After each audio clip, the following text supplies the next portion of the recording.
Todos muito bem-vindos ao canal Crescendo na Palavra. O vídeo de hoje nós vamos falar sobre essa maravilha que é a Bíblia de Estudo esquematizada. Eu peguei ela com meu pastor. É uma Bíblia muito usada. Aí eu vi ela e falei assim, nossa, que Bíblia boa.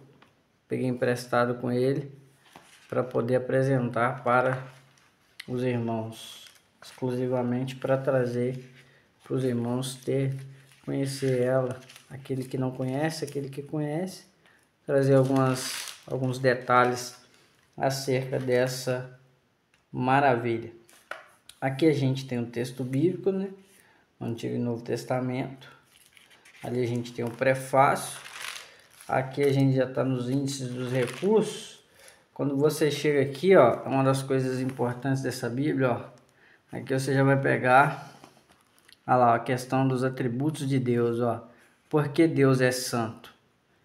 Eu me dedicarei a Ele em pureza, adoração e serviço. Porque Deus é santo, né? Os atributos dele. Ó, porque Deus é um espírito pessoal, porque Deus é onipotente, porque Deus é onipresente, porque Deus é onisciente, porque Deus é a verdade absoluta, porque Deus é justo, porque Deus é reto, porque Deus é amor, porque Deus é misericordioso, porque Deus é soberano, porque Deus é fiel, porque Deus é imutável. É uma Bíblia, irmãos, com muito recurso, tá? Vale super a pena. É uma Bíblia que ela traz um diferencial assim em relação a muitas Bíblias que nós temos disponível no mercado, né?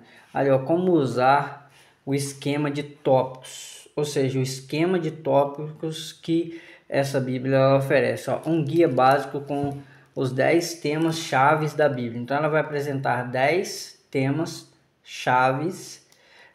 Aqui, ó, os atributos, né, a onipotência.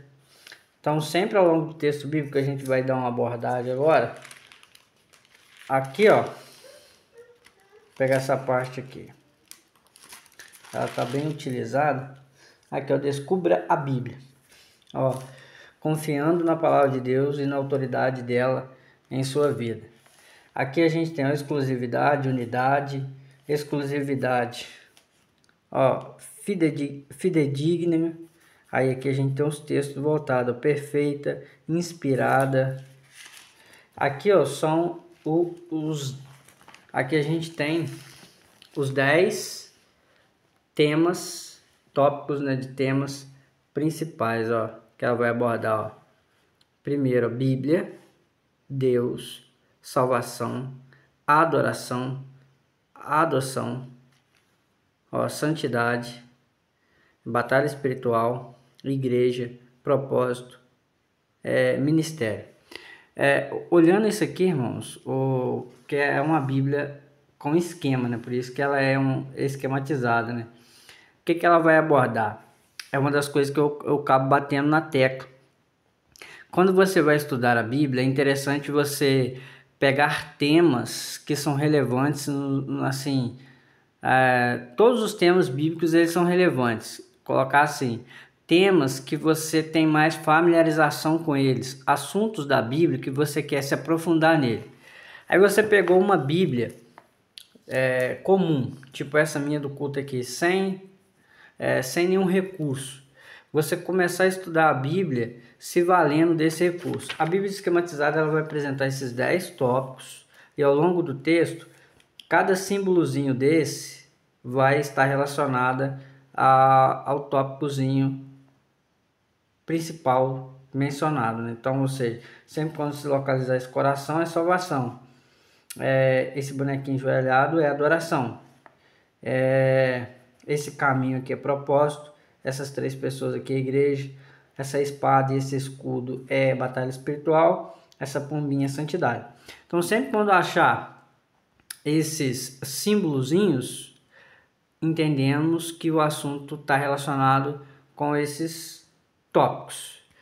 E o Senhor me deu essa metodologia aqui, ó, de estudar com os tópicos da teologia sistemática. Mas você pode escolher qualquer assunto irmão, eu quero me aprofundar em oração.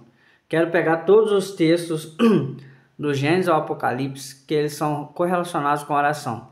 Você vai e coloca oração em uma página em branco no início da Bíblia, coloca oração. E coloca algum tipo de identificação, seja uma letrinha abreviada, e coloca na frente dela, para você não se perder. Coloca lá o nome, oração, e coloca a letrinha, ou seja, a abreviação que vai identificar aquele assunto. E sempre quando você estiver lendo que apareceu aquele assunto, você faz a marcação. Então, depois que você fizer a marcação, sempre quando você for recorrer na Bíblia aquele assunto, você tem mais facilidade de identificar aquele assunto pela marcação. Ou seja, você começa a marcar, mas você começa a marcar de forma a ter um controle maior para você identificar no texto bíblico. Tá vendo? Olha lá, esse aqui tem a ver com a armatologia, antropologia, né? Relacionada à doutrina do homem, né? Então, tá vendo? A doutrina do homem, esse aqui também é a doutrina do homem. Ó, esse é do homem. Aqui é salvação igreja. Aqui é o homem, salvação. Aqui é igreja, o homem. Quando eu falo homem, são dentro da teologia sistemática. É esse primeiro ali, ó. Primeiro ali por cima, lá, antropologia. Então, são assuntos que você passa a identificar ele por esse esquema. Essa aqui, ela traz esse esquema, né? Então, vamos adiantar aqui, ó. Descubra na Bíblia. Autores, Cristo, ou seja, aonde o Senhor Jesus, ele aparece. Isso que é interessante, irmãos, ó. A unidade das Escrituras no tema de Cristo. Cristo na promessa feita a Abraão, Cristo em Jacó, Cristo em Moisés, Cristo a vitória abnegada de Sansão, Cristo a misericórdia, Cristo Senhor dos exércitos. Tá vendo? Alianças, criação, doutrinas, imagem de Deus, reino de Deus. Tá vendo? Ó, salvação. Ali, ó, tipos do Antigo Testamento. O Novo Testamento revela figuras, sombras de Cristo. Olha como que isso aqui é interessante, irmãos, ó. Aqui, ó, figuras e tipos, sombras de Cristo no Antigo Testamento. Ó, o Cordeiro, Adão, no caso o Senhor Jesus é o segundo Adão, a Arca de Noé.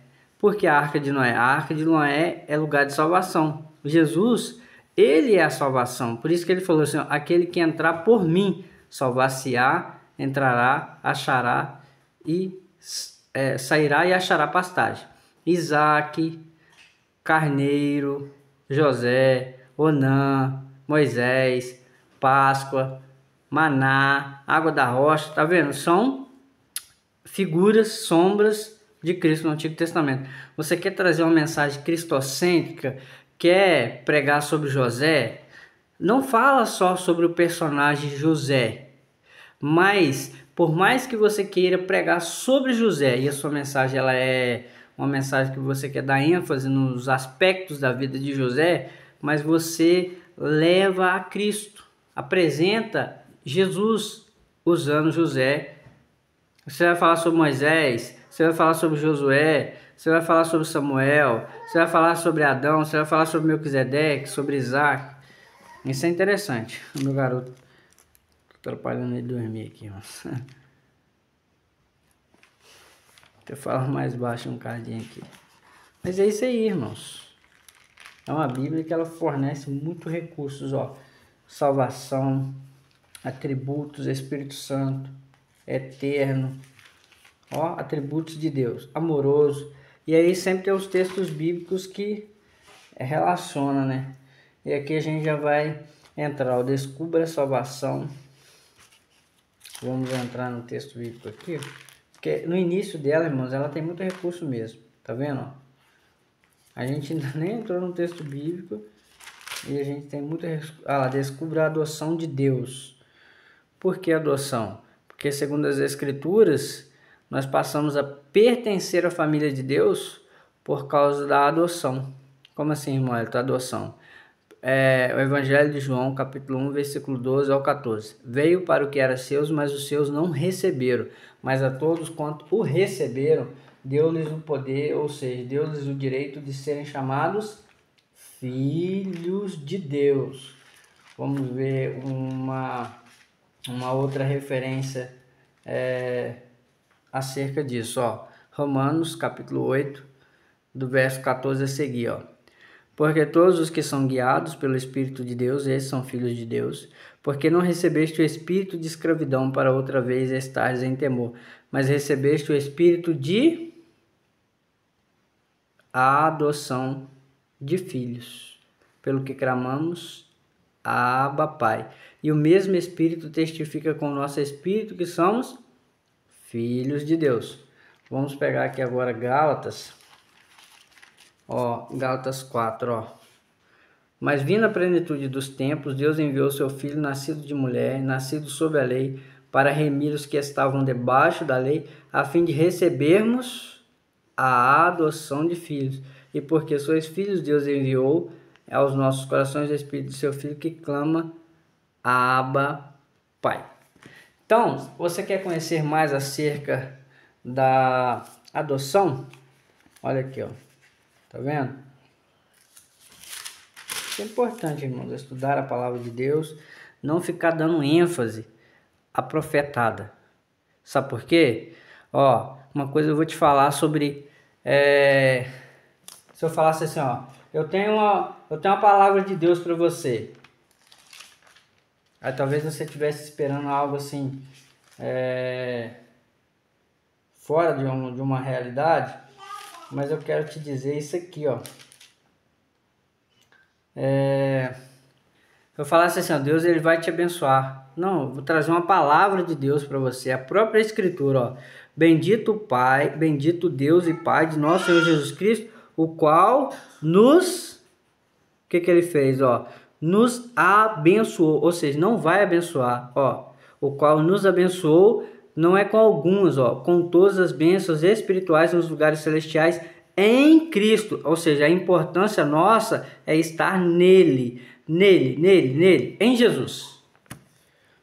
Por isso que estudar as Escrituras para nós é de suma importância, porque as Escrituras revelam para nós aquilo que é a vontade de Deus para a nossa vida, como ser fiel ao Senhor, ou seja, como viver uma vida que agrada ao Senhor.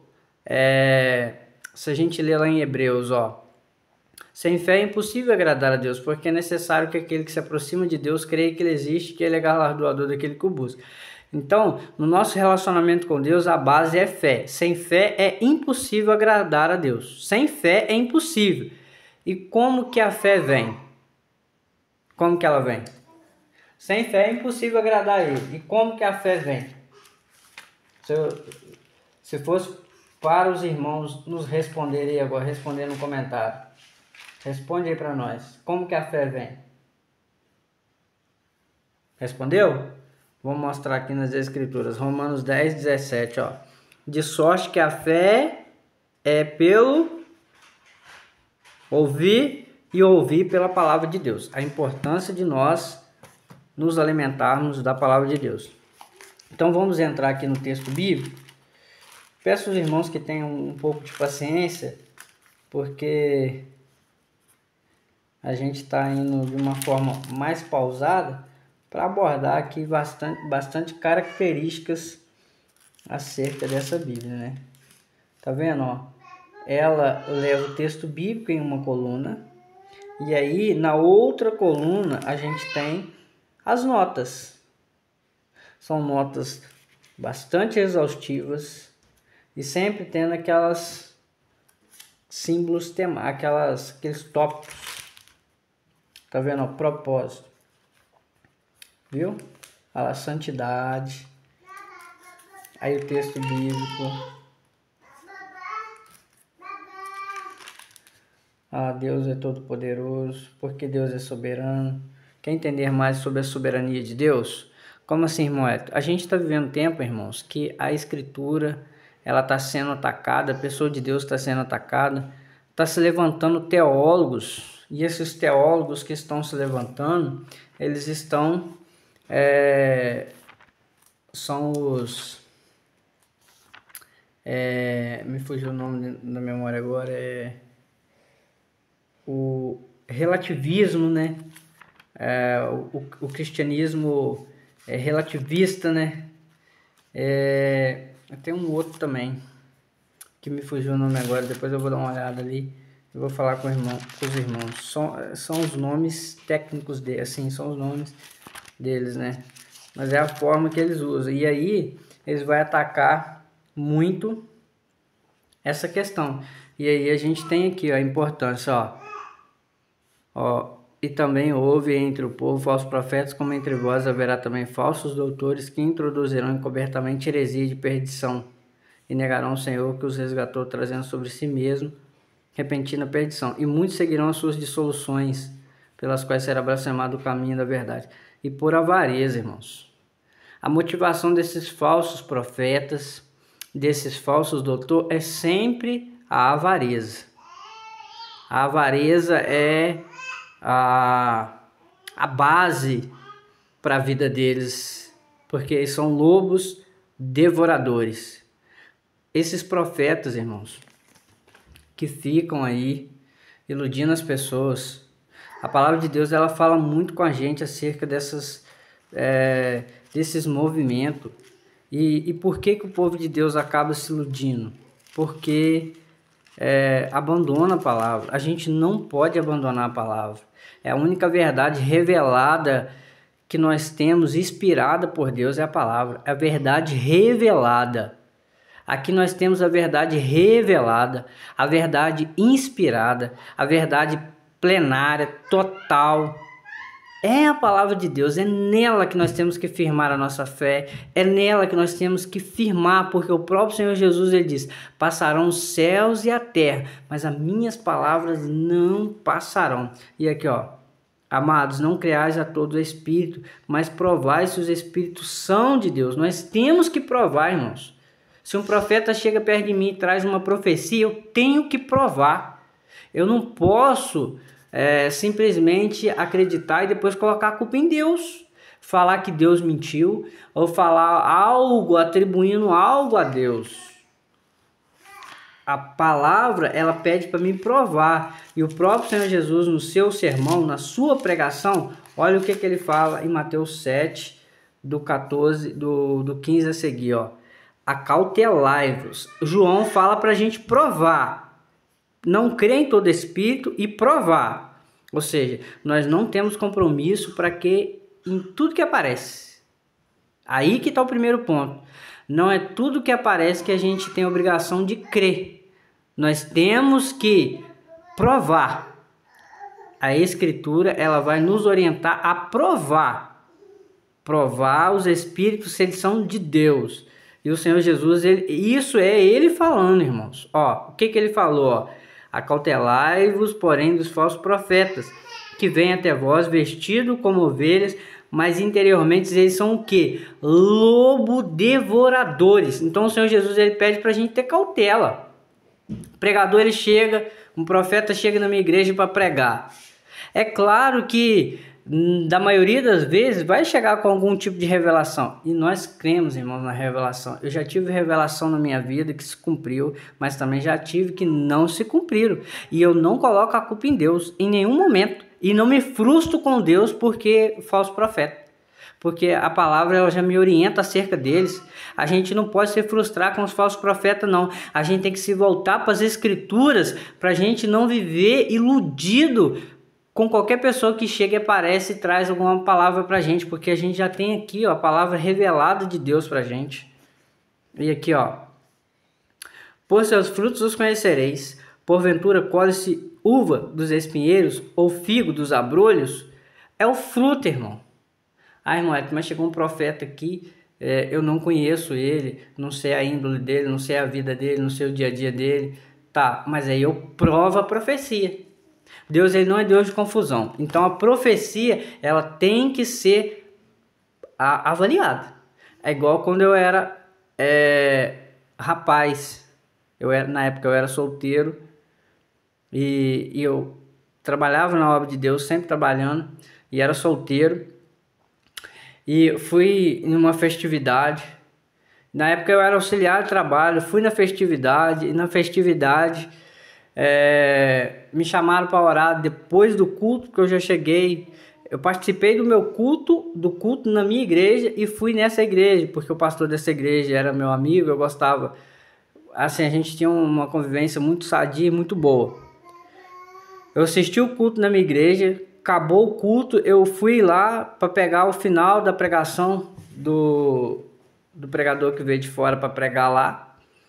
E quando terminou o culto, o pastor, ele me viu e pediu para me orar para encerrar. E aí eu fui lá para orar para encerrar. E aí o pastor presidente daquele campo, ele estava no culto. E aí depois que terminou o trabalho, ele foi até mim, me perguntou qual era o meu cargo eclesiástico. Eu falei para ele que eu era auxiliar de trabalho, ou seja, eu estava no primeiro degrau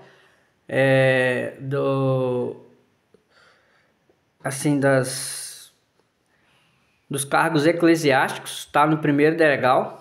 E aí ele chegou perto de mim e trouxe e colocou data, irmãos. Ele colocou data e falou assim, ó, daqui 6 meses você vai receber um som de presbítero, daqui 6 meses. Ele falando ali comigo naquele momento. Só que aí naquele momento eu já fiz uma pequena avaliação e já não coloquei o meu coração em relação àquilo, porque a primeira coisa que eu coloquei, no ministério que eu estava, não se consagra pessoa a presbítero sem passar o diaconato. E eu era auxiliar de trabalho. Então não se passa para presbítero sem passar pelo diaconato. E eu era solteiro. E não se consagra presbítero se não for casado. Então eu comecei a pensar assim, nossa, nem que só arrumasse uma namorada aqui agora e me casasse. Então, ou seja, Deus ele pode fazer tudo isso na nossa vida. Eu creio que Deus ele pode fazer tudo isso. Mas eu deixei o tempo chegar, mas não fiquei frustrado se não acontecesse, tipo assim, a partir daquele momento passar a me sentir um presbítero e tal, e pronto, acabou. Ou seja, nós temos que provar. E aí, voltando aqui, irmão, me perdoe aí, porque eu acabei saindo do foco aqui. Eu peço perdão aos irmãos, porque essa Bíblia aqui é uma Bíblia, mas eu senti no coração de estar falando, e Deus ele tem as formas dele de falar, né? E aqui a gente está tendo vários conteúdos. E o que acontece em relação a essa Bíblia? Como eu peguei ela domingo e nem dei uma passada nela, porque eu tava, a gente teve reunião de obreiro e outras coisas mais, eu acabei não tendo tempo de dar uma aprofundada nela. Mas eu quero dar uma aprofundada nela maior para identificar mais os recursos dela. Qualquer dúvida que os irmãos tiverem em relação a ela, coloca aí no comentário, o meu WhatsApp está aí no link, manda mensagem, porque qualquer dúvida que tiver em relação a ela, a gente vai fazer uma reviewzão dela, para falar mais acerca dela, ou seja, as primeiras impressões, para o vídeo não ficar muito extenso. Eu já quero louvar a Deus pela vida de cada um, pelo carinho, pela atenção, e qualquer dúvida que tiver, coloca aí no comentário, que a gente vai fazer um vídeo mais profundo acerca dela para trazer assim bastante detalhe para os irmãos. Então, fique na paz do Senhor.